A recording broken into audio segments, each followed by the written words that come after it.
How do you define the word success? Welcome to the Relive the Moments podcast. I'm John Lim. Today's guest is a distinguished attorney and a lifelong learner with a passion for impact. Raised in Rye Brook, Karen Konigsberg went from Blind Brook High School to Princeton, where she excelled in 3 varsity sports and graduated Phi Beta Kappa before earning her law degree, magna cum laude, from Harvard. Karen's legal career has spanned both coasts, from clerking on the Ninth Circuit of Appeals and handling constitutional and civil rights cases as a deputy city attorney of San Francisco, one of my favorite cities, and later serving over a decade as a federal prosecutor in New York's Southern District. Her work has made a difference in countless lives and earned her national recognition. A proud single mom of 3 beautiful kids, please welcome to the show, Karen Konigsberg. Thank you for having me. I'm so excited about this episode. Okay, my team is always saying, listen, we need more women on the show. And I'm like, absolutely. All right, let's get more women on the show. Find me who they are. I'm happy to interview them, and I can't wait. And then I had the privilege of interviewing your daughter, having her as the first guest, by the way. I don't know if you knew this. She was the first ever guest on our Winning Moments show. So she was the inaugural person there. And then having you come, even though I've seen you countless amount of times at games, and then hearing part of your story, I was like, all right, listen, let me text you. Will you please come on the show? And you said yes. And from that moment on, I've been so excited to be in this chair. Happy to do it. So we start every episode with the same question. How do you define success? To me, well, one, it's probably different for everyone, but I know that's why you're asking me. I mean, it's living a life that you find fulfilling, doing something you enjoy, and having a positive impact by the time you leave. Well, for a person that believes you have lived multiple lives in this current journey that you are still on, I mean, when we start talking about the accomplishments that you have done and just the amount of human tasks that you've had to go through to get to these accomplishments, I mean, you have to feel, or let me not make an assumption, do you feel right now that you're successful on your definition? I do. I feel very good about what I do. I feel good about the impact I try to have, whether through my family, through my children, what I've done professionally. Because I completely agree with you, all right? And watching you and having to hear about the children, and obviously Kendall and Sebastian in the same grade, and right now Blind Brook is doing pretty well in the basketball scene. Mm-hmm. We will make sure that continues, okay? Game day 1, predictions. To my man Kevin out there, who I really appreciate. So let's dive right in, because there's so much about your story that I want to talk about. Mm-hmm. But let's talk about growing up in Rye Brook, okay? Because that's not a town that most people know about. It's a very, very small town. I've actually never met someone that has grown up there, traveled so far away, and come back. Actually, I do. I know Michael Steinberg, who was on this show, one of the founders of streetwear. Okay, he very similar. He grew up in Blind Brook, and then he went to Arizona for college, and then came back. But you lived out in San Francisco. Yeah. What brought you back here? Family. I mean, I love the community. It was wonderful. Rye Brook was a wonderful place to grow up. My family otherwise stayed on the East Coast, stayed pretty much in Rye Brook. And I knew when I got to the stage of having a family myself, I didn't want to be, on the opposite coast. I wanted to be near the people who were most important to me in life. My brother had the first grandchild, the first nephew in the family, and as I would tell friends, I knew I was going to be the strange aunt, but I didn't want to be the stranger. So that brought me back. He really brought me back, and didn't want to meet someone on the West Coast and then have it be more complicated to come back. Well, not to mention, I mean, listen, we're not talking West Coast as California might imagine. San Francisco, with the famous quote, "My coldest." My coldest day is the summer in San Francisco. Yeah. So you were in a place that is It's pretty much East Coast. I mean, San Fran might as well be the East Coast, okay? It's freezing out there by the bay, especially in the summer. Yeah. Although I do love San Francisco. San Francisco is great, and I was in LA the year before and loved both, actually. See, had I known you back then, we could be doing the interview over there. Yeah, that would have been great. So, you're Rye Brook royalty, by the way, okay? Not because your parents built some amazing thing in Rye Brook, right? Other than beautiful children that went out and built royalty inside of this Blind Brook school district. Yeah. Let's talk about that. Mm-hmm. So,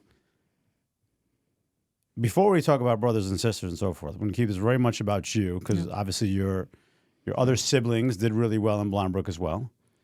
But you played 3 sports in high school. Yeah. What were those sports? Field hockey, basketball, and softball. Okay. I say played because that's the accurate term, but you dominated in 3 sports, okay? Because it wasn't like you just showed up and played them or were like a manager, all right? You were 1,000-point scorer in basketball? Yes. And what are the accolades in the other 2 sports? I was all-county in all 3 sports. I was captain in all 3 sports. I no longer remember kind of my average in softball or whatever, but you know, I did. My dad thinks softball was my best sport, but I did nicely in all 3 sports and loved them, and had the good fortune to be able to continue them in college. So, before we get to college, because there's some amazing stats that you put up in college, and not just a college, by the way, Princeton. Okay, where you went for your first set of easy schools to get through. Back then, was it common to be all county in 3 sports? Because right now, as you know from the Winning Moments show that we do, and we cover high school sports, there's not many kids that play 3 sports, number one. Yeah. Those who do, there is none that I could think off the top of my head that are actually captain of all 3, all county in all 3.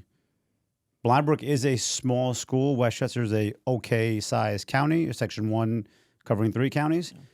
Was it smaller back then when you were doing it, or were you just the rock star anomaly that I know you to be?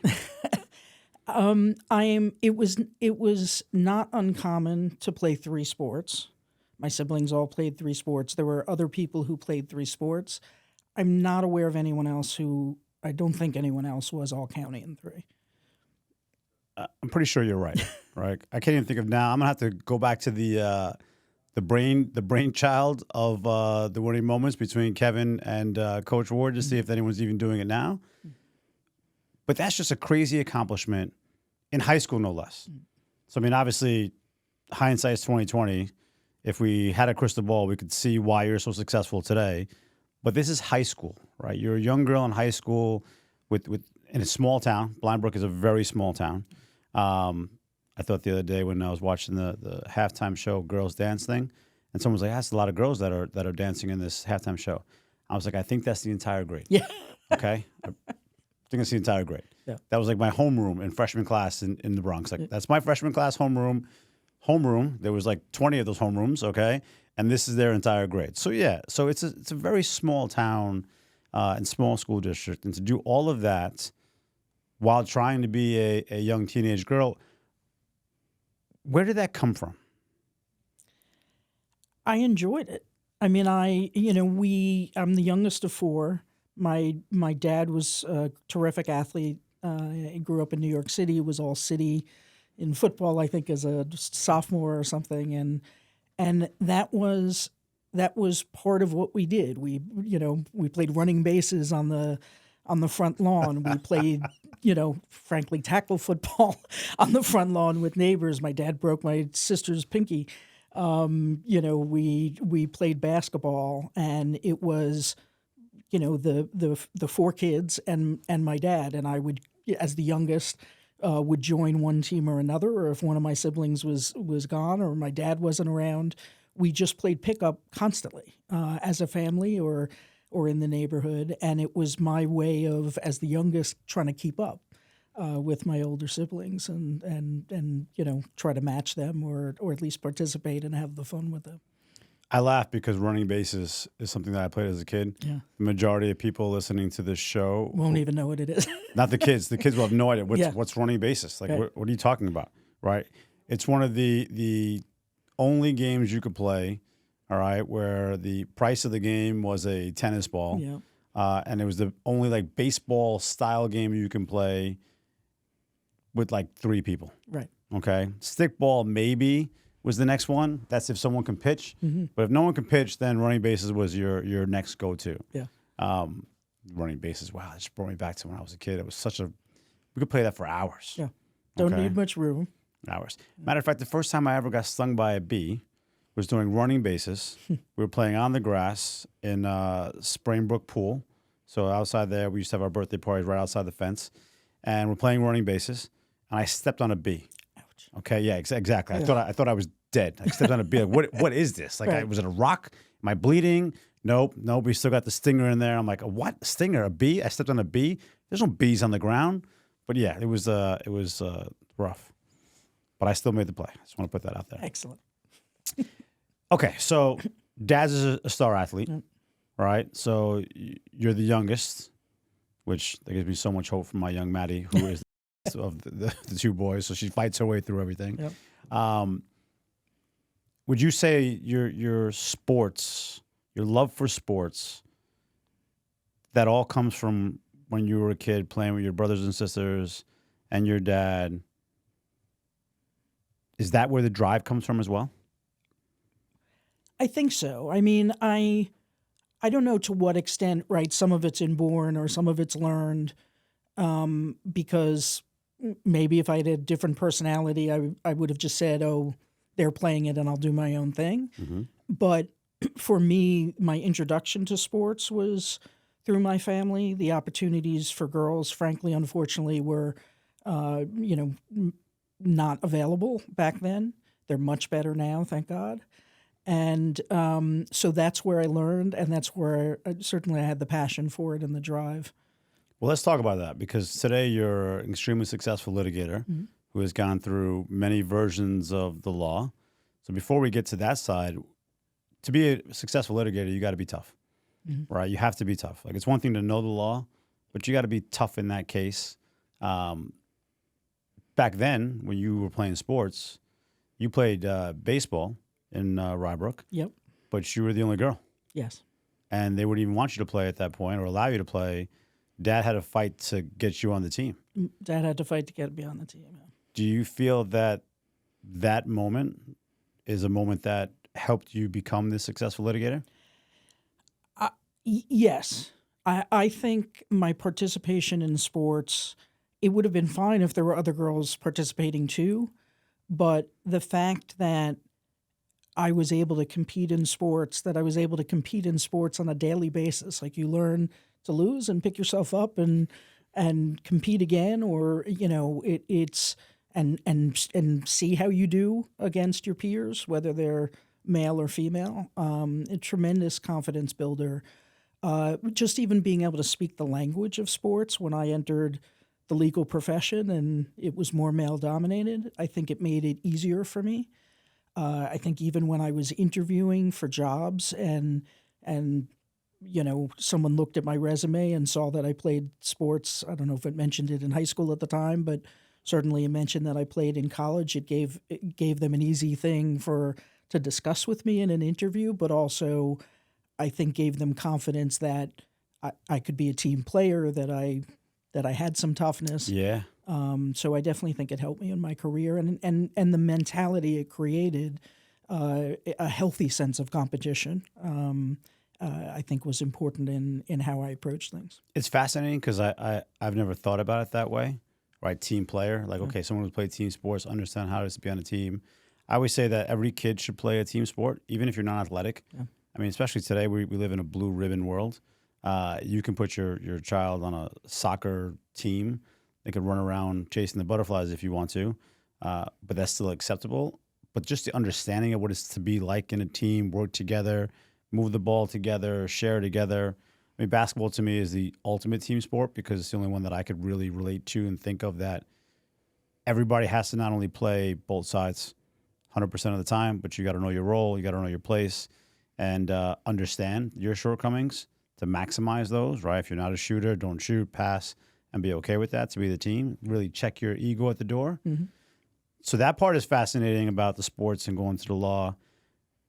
Back then when you were interviewing, we were in a time in life where I believe, because I wasn't there interviewing with you in that scenario, where you as a woman, now it must have been a little easier coming out of Princeton, but you as a woman, as an attorney, did you feel like when you were in that room, you had to earn the respect just in the interview because you were a woman? Or did the fact that you came from Princeton with such high graduates and then Harvard Law, that kind of made it a little easier before the sports conversation and the mental toughness and the in common conversation happened? Did you feel going into that room as a woman was like if you didn't have sports, would it have been a completely different interview and a harder path to get to where you got to? It's an interesting question. I mean, on some level, I don't know because I had the sports, but I didn't really think of it that way, right? I thought of myself as standing on my own merits, not as whether I was interviewing as a woman or not. So when I kind of think back now and I think about the interviews I had and, having people ask me about field hockey or other things that they picked up on my resume to ask me about, I can see that on some level, or maybe that made it easier for the person interviewing me or for my path. But I wasn't thinking of it as I'm a woman sitting in this chair trying to be in a male world. To me, I was just trying to do something that I loved and that felt I was capable of doing and could have success with. That's also fascinating. So before we jump into the actual college career, that the fact that you played sports, you just made something that clicked in my brain where it made the interviewer more comfortable to talk to you and ask you questions that are necessary for the career meet stuff where I can, relate. Because at the same time of sitting there as a woman, the other side, the guy interviewing, who was probably clumsy as shit, not knowing how to have these questions. Oh, she played a lot of sports. Okay. The fact that she went to Princeton and Harvard Law, that's cool. But the sports thing I can actually talk to you about and hit something off. So it's always fascinating to me how sports, no matter how good you are at them, just sports in general, everyone thinks American is we're so much in love with our sports, like they own us. Mm-hmm. But the truth is sports is such an important part of life of any aspect of what you do because it cultivates so many different things. Maybe it's a simple conversation or a way to connect or the team aspect of it. So I always love how sports connects us in a way that other commonalities can't. Yeah, I agree. Even fandom. My son is an enormous Knicks fan and connects with people through that. Oh, listen, this episode won't air immediately, but I was at the Knicks game last night, and so we can have a time frame. They played the Dallas Mavericks. I wanted to go see Cooper Flag. It was a game that I brought Sebastian to. Man, the Knicks look horrible right now, and we got our ass kicked. And he was almost inconsolable last night. Oh. He's been seeing it coming, but he couldn't believe that the Knicks lost last night. No, I don't blame him. No Kyrie, no AD, and we get. Yeah, I mean, he probably maybe after the third quarter, like, you know what? If we don't get this little run, then I don't have to be so upset. But upset from the jump to this, like. The only benefit I have is seeing Cooper Flag live and, see him play a little bit. Other than that, it was a miserable night. Yeah. So, yeah. So let's talk about sports, okay? So not only do you walk in this interview room as a Princeton grad and Harvard grad, but in Princeton, you said that I'm not just going to study because I'm a smart woman who wants to become a lawyer. You decided to play D1 sports. And as I've gotten to know you, okay, as the crazy person you are, because you must be crazy to do this, you decided not to just play D1 sports on your pathway to becoming a lawyer, starting at Princeton. You decided to play 3 of them. Yep.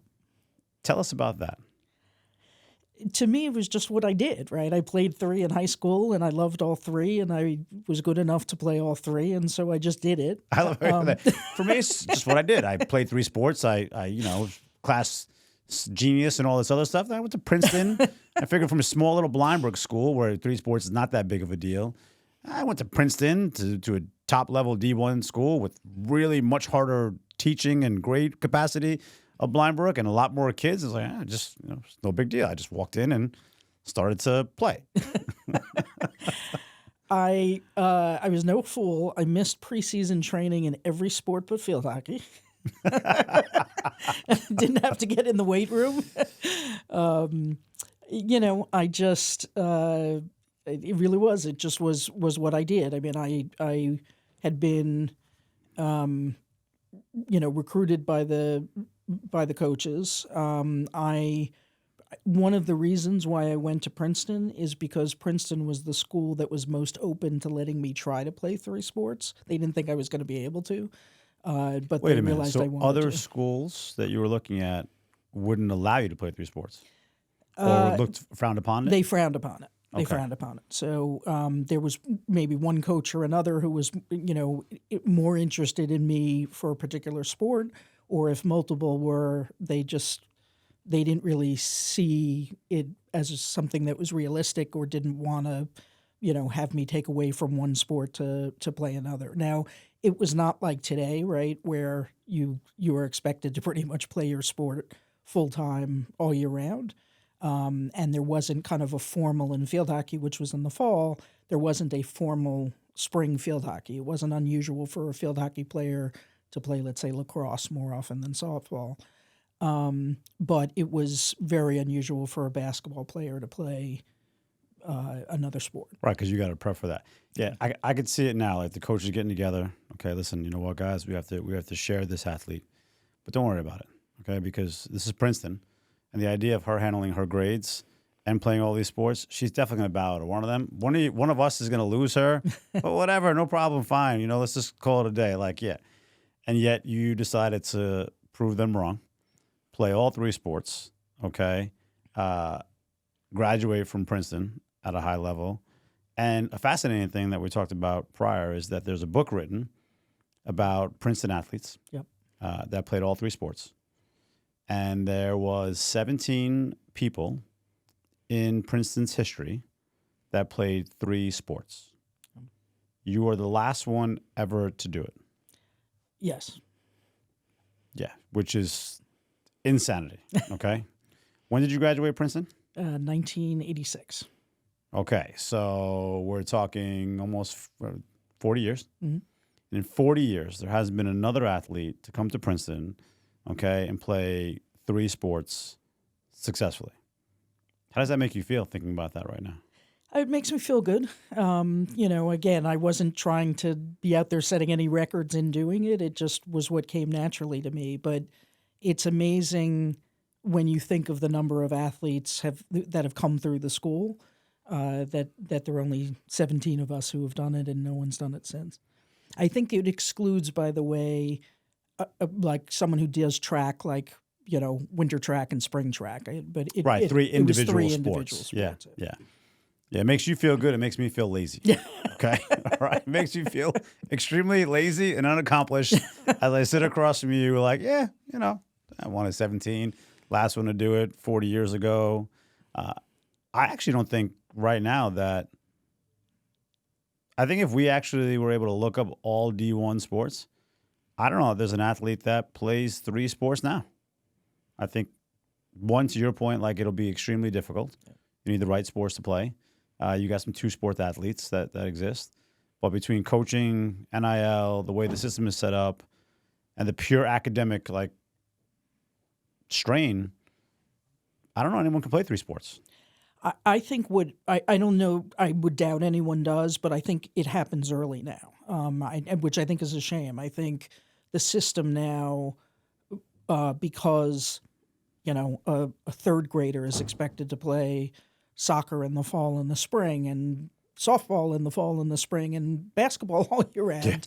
That has become kind of so supersized that kids are forced to choose before maybe they're ready. Either they specialize and burn out, unfortunately, or or they don't get to see how they would develop in another sport, because you could develop in different stages at different times. Yeah, which is crazy to me. I mean, all right, maybe in high school you make a decision to say, I'm going to play 2 sports or 1 sport. But like 3rd grade, 4th grade, you don't even know what you're doing at those ages. I mean, you know, like Sebastian, believe it or not, he had to be maybe Maddie's age now, maybe 4th grade. In 4th grade, this kid had the even younger than that. So like 2nd grade. 2nd grade, he had like the perfect golf swing. Okay, so this is when Arrowwood was still open. My buddy was a golf pro over there. There was another guy teaching golf lessons, and he only taught like the 7th and 8th graders. Sebastian's in 2nd grade, and he's got this pure, perfect like golf swing, just whatever. We put him in the clinic. The guy's like, I don't take young kids this way. All right, just see if you can hit the ball. Hit the ball, put him in there, which was by far the worst thing we could have ever done because you got 8th graders, 7th and 8th graders, and a 2nd grader. And then I'll never forget it where there was a place where it was a par 3, water hazard. So, you hit it over the water, get it on the green, and then you have 2 chances to par. What they did is they started where the water hazard was at the bottom, and they basically like a par 2, just hit it over the water and then 1 shot to get it in. None of the kids could do it but Sebastian. He did it twice, like in the same thing. And at that point, the kid just started making fun of him, and then he hated golf, and it was over. Because the age gap is so diverse, Dramatic it's tremendous. So the idea that in 3rd grade or 4th grade, it's like, okay, you know what, you're a good soccer player. We're going to put you on both sides, like, spring and fall and spring. Like, it's crazy to me that parents would do that, coaches would do that. The kids have to explore, to your point, at least until high school. Yeah. Because you really don't know what you have until 7th grade, 8th grade. You know how tall you are. You know how fast you are. Yeah. I once went to a Heard in Rye, speaker that as I was walking in, I knew the story. He was describing Michael Jordan. And what he was describing, basically, he said, in today's society, Michael Jordan wouldn't exist, or Michael Jordan would be a baseball player. Because he was good at baseball at a young age. He was cut from the basketball team. And he might have been, now he's such an exceptional athlete, maybe not in his case, but the point is still valid that, youth teams are making cuts and before kids maybe fully have a chance to develop. In retrospect, we talked about, Little League and everything, baseball. In retrospect, my sons played soccer. My oldest, I think, was born to be a baseball pitcher. Tremendous hand-eye coordination, mentally would have known what he threw to every batter, etc. Is it better initiating the athletic action than reacting, just the way he is? Can, in a 3-point shooting contest, hit the best shooter in the family, probably, but not necessarily in the context of a game where he has to react. But I didn't know that, and he was playing soccer and not developing because I didn't. As a single mom, I couldn't have him doing double headers on Saturday and Sunday while the other the other son was playing soccer, etc. So he didn't develop what might have become his passion because he or I had to choose at a young age. Had he pushed, had he wanted it, I would have made it happen. But he didn't even know, because. He wasn't exposed to it the right way. He didn't have the chance, yeah. So I'm gonna next time I see Kendall, I'm gonna ask her if who would win in a 3-point contest. Would she agree with Mom that it would be the oldest, or would Kendall disagree? I think she might, but okay, it'd be close. I'd like to see it. We're gonna ask her. We're gonna ask her that. Normally, I would jump into your career, but you brought up parenting. Yeah. And when I heard this about you, I got even more fascinated. And I mean, shit, if you couldn't achieve more, okay? All right, so you're a single mom by choice, okay? How old were you when you started to think about that choice? Mid-30s. I'm from a traditional family. I wanted to meet the right guy and have children that get married and hit the white picket fence and do it the traditional way. I hadn't yet found the guy who I felt I wanted to marry and spend the rest of my life with. Yeah, well, some schmuck out there back then missed the gem. Okay, right. There's somebody right now, okay, who is in your early 30s.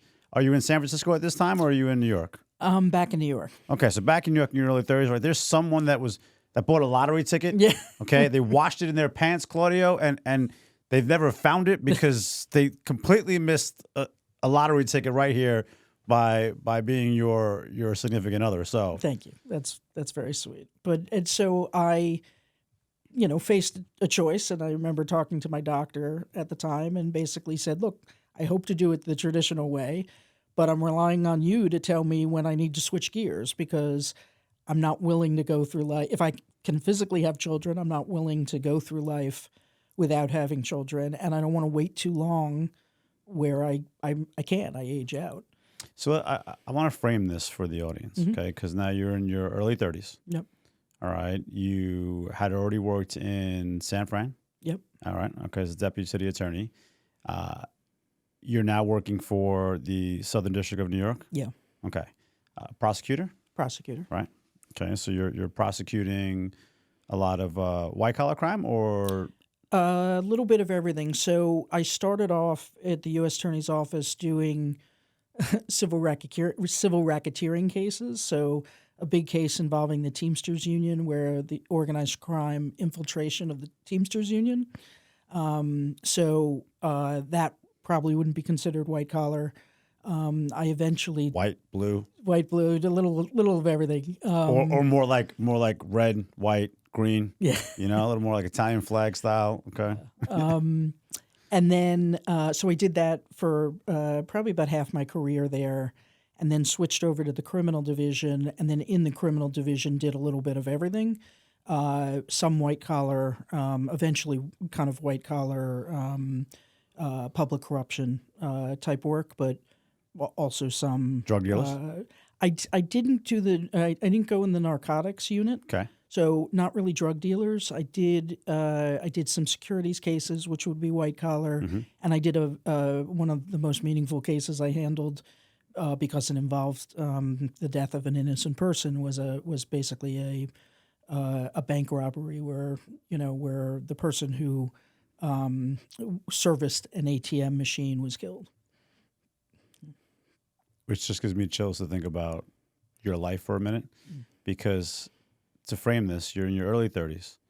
You're working for the U.S. Attorney's Office in the Southern District, which is probably the most sought-after district in all districts for U.S. attorneys. Therefore, the amount of hours you're putting in has to be north of 60 at this case. You took on, you're in a case that's tied to the mob and the Teamsters. At that point, two most powerful unions in the country. Okay. And you're thinking about having children. And actually, you told me this in pre-recording when we were sitting down talking, where if you had a choice to hit the ultimate goal of every attorney and to sit on the Supreme Court or have children, you would choose children 10 out of 10 times. Yes. I mean, what I, in thinking about it, what I realized about myself, and it's, I'm sure, different for every person. If I achieved the pinnacle in the legal world for me, which was, being on the Supreme Court, but did not have children, to me, I would not have felt fulfilled, and would have felt like I missed something very important going through life.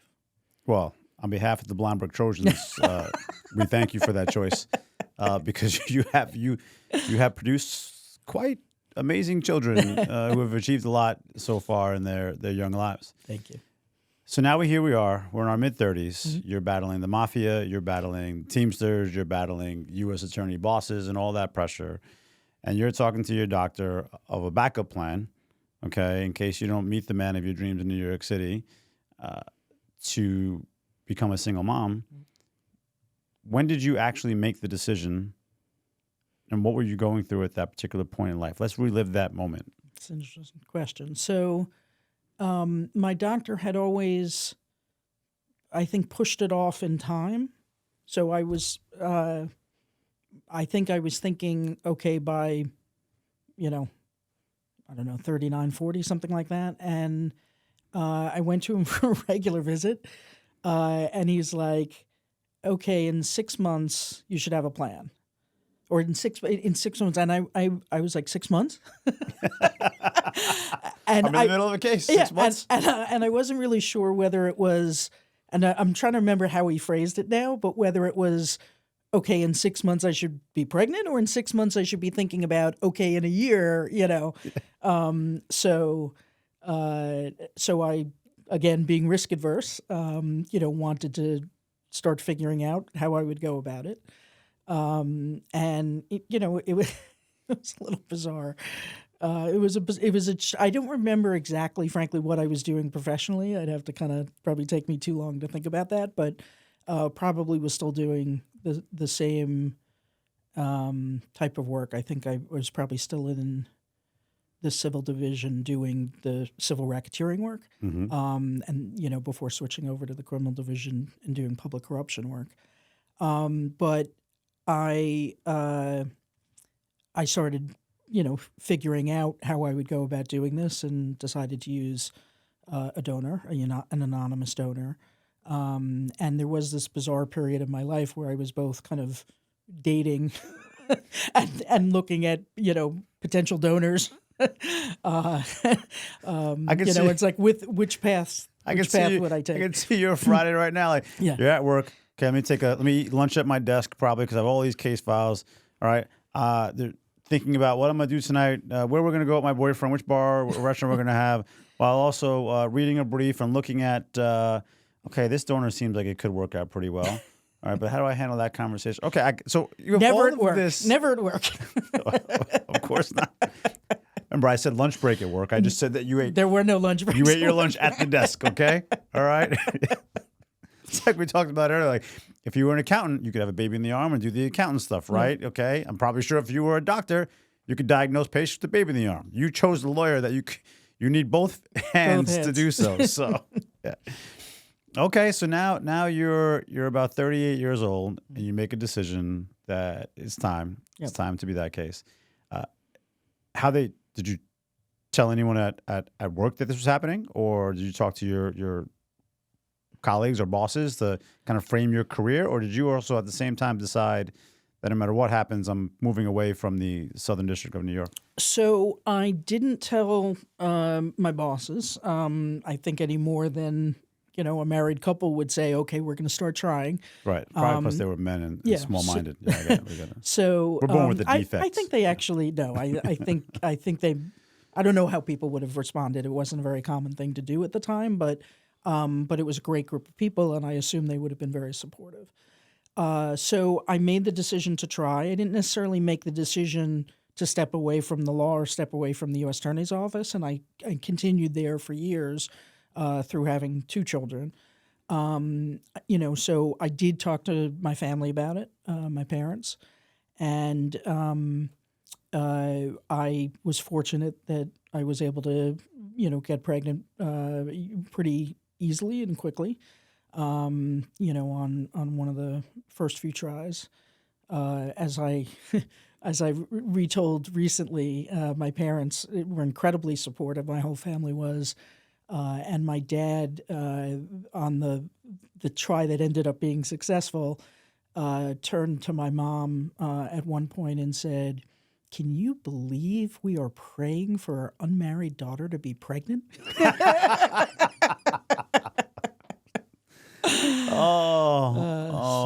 That's. And what did Mom say? Yes, she was right along with them. Yeah, they were.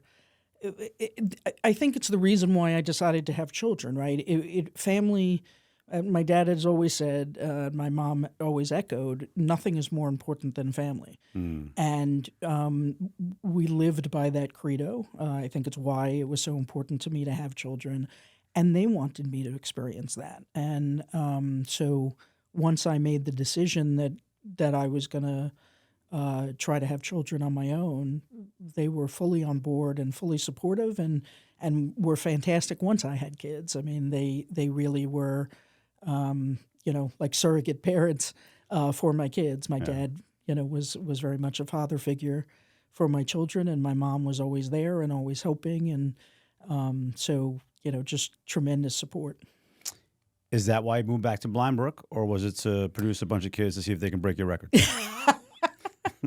I moved back to have the support system, and because when I grew up in Rye Brook, again, kind of the nature of our family, my mom's brother's family lived here, and her first cousin's family lived here, and we all grew up celebrating holidays together, and we were in classes together, and grades or classes together. And my siblings and I very much wanted to recreate what we grew up with, and settle in the same place, and have our kids in the same school. And yes, I loved that my kids went to the same elementary school and high school, and I did, and loved nothing more than Kendall breaking my record. Yeah, I wonder if you would have loved this so much if you weren't the star athlete. Like, okay, yeah, kids, so you want to do nothing today? Just when we go watch this game, you see my name up here. Okay, so let's think about that twice before we don't go to the park and shoot some threes. Okay. So it's. I mean, it fascinates me because you made the joke earlier today that the first one was easy. Yeah. So all right, first one's easy. Mom and dad got the support system. Okay, we got pregnant pretty quick. Wasn't a hard pregnancy. Awesome. All right, well, you got one. You might as well get two now. So easy. It's great. You did two. Okay. As any parent knows that once you have two children, whether you're a single parent or not, you're automatically in a zone defense because at some point in the day or life, someone's going to leave and you got two kids, okay, by yourself trying to navigate through life. Yeah. And then you decided that wasn't enough, Yeah. right? Because not that you're an overachiever at all. 3 sports, Princeton, Harvard, 3 sports. No one would ever accuse you of being an overachiever. But then you decided to have a third. Yeah. Okay, and it wasn't as quick from the first two. What drove that decision? I wasn't done. That was the decision to have the third was the hardest because my life was a little crazy with having two. My first two were 18 months apart, so By that the was way, I'm juggling sorry. a lot. I'm sorry. Mm-hmm. You just gave me the chills because when you said I wasn't done, Yeah. I just had a flash of all of your sports, all of your growth as a kid and as an adult in Princeton playing sports, like a coach or someone looking at you saying, all right, guys, we played a good game. And you just look up, says, I'm not done yet. And then, bam, we're winning this game. Like, she's back. We're winning this game. I literally just got the chills when you said, I wasn't done. Yeah. So, okay, you weren't done. I wasn't done. But what I thought about, right, so it was a little crazy when I had a 1-month-old and a 19-month-old, and I was getting through that stage, and I needed to wait longer till the two were more manageable. But now I was at a point where I guess they were probably 3 and 4.5, something like that. They were 4 and 5.5 when Kendall, my youngest, was born. So I didn't do the math quite right there. That's why I'm a lawyer. But as I was thinking about it, I wanted to make sure it was fair to them, that I wasn't adding too much onto their lives. They, interestingly enough, my sister had a baby, and they were redoing their house, and the house wasn't quite done, and so they were living with me while the house was being constructed, and they brought my nephew home to my house. This just kind of popped back in my head, and we're talking. And my sons were, I think, disappointed when their cousin went back to his old house. It was like, what do you mean we don't get to keep him? We don't get to keep the baby, Mom? What's going on? And they each wanted, they wanted a baby. So one, I knew I would be adding, not subtracting, from their lives. I always feel that. And was willing to take the risk that I would hopefully have a healthy child, and also just felt like I loved being a mother. It has been an incredible part of my life, and wanted to try to have another child. And I'm so glad I made that decision. So is the Blind Brook Trojans girls team. Okay, they are very glad. The high school is very glad you made that decision. Okay, almost 18 years ago or 18 years ago, and they're hoping that they get that gold ball. So yeah, and I hope so too. Yeah, so do I. I can see how much it means to your daughter. Yeah. Your life is fascinating to me, and the more and more I get to talk to you, the more and more I keep thinking of there's so many questions.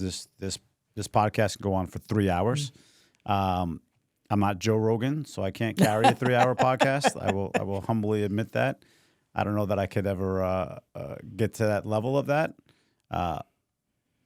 Plus, people will be bored of me in 3 hours, not you.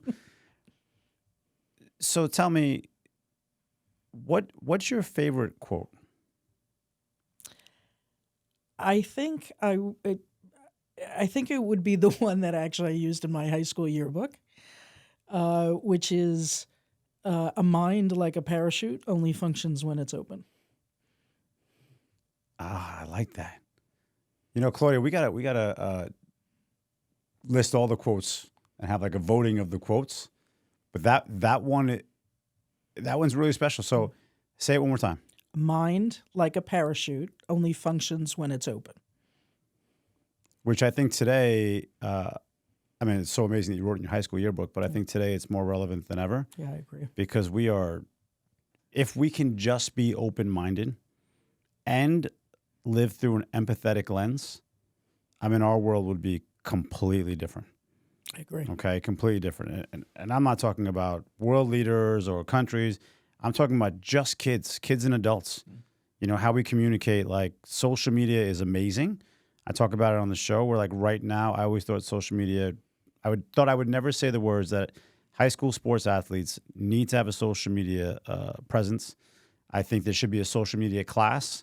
At some point, I think I'm going to raise money for the Winning Moments to have a group that the kids can come in, learn how to build your Instagram or TikTok or that case, teams as well, train them, give them a pathway to have a presence. Right, I love Kendall's story of reaching out because you have to be proactive now, especially with all that's going on in college sports if you want to play that case. But yeah, to be open-minded in society today, it's almost like it's a lost art. Yeah. It's a lost art. If we could just open up the kids' minds, right, which hopefully opens up the adults' minds because we all live through the playfulness of children, that and an empathetic lens, I think our world would be a completely different place. Yeah. So I'm hopeful that the fact that since we're competing with AI minds, okay, which are inherently open, by the way, okay, because they're malleable. They're like a baby. You just keep telling them different stuff. Okay, it keeps learning. All right, you can even be mean to it, and it comes back nice. Like, AI might be the empathetic lens, open-minded thing that we need to communicate that together in real life. That's one of the most beautiful quotes that we've heard on this show. It's been a phenomenal pleasure talking about some of your story. As successful parents, okay, because you are a successful parent and a successful litigator today, there's so many stories I want to dive into from your law side. We don't have the time on this show, but we'll get you back to do so. Okay. How do you continue to maintain the success you have with all that you have going on? I think balance, between the family and work. I think the participation in multiple sports taught me that, right? The playing sports and what I had to do academically. Whether it's, I tend to be in triage mode a lot between the two and focus on what I need to at the time. And also, realizing that both are very important to me and worthy of my time and commitment, but certainly never to the exclusion of my children and my family. That's always the priority. But it, for me, hasn't precluded still trying to do a good job every day and put my all into work. It's funny because I'm thinking about like if you had a shirt or a mantra tattooed on your soul. I was talking about we have scars as the inner scars of the soul you can't see are always the most painful one. But if you had like a tattoo on your soul, it would say family first. Yeah. Yeah. Listen, it was an honor having you on the show today. I really appreciate you taking the time and sharing these stories with us. Thank you. Thank you. It was an honor to be here. Yeah. That's our show. Thank you for watching and listening to Relive the Moments here with Karen. I hope you got a lot of the gems that I got out of this. Now I feel completely lazy, and I'm going to make sure I spend the rest of the day working to try to keep up, to have some sense of achievement compared to this woman. Please like and subscribe. These stories are meant to help you find a path or nugget that you need at the time that you listen to it. Please share with others. And if you have anyone that you think has a great story to tell, please reach out to us. Inside the Instagram link, you can DM us, or on YouTube, you'll have our email address. Just hit us up as you can reach us. We'd love to continue sharing the stories, and thank you.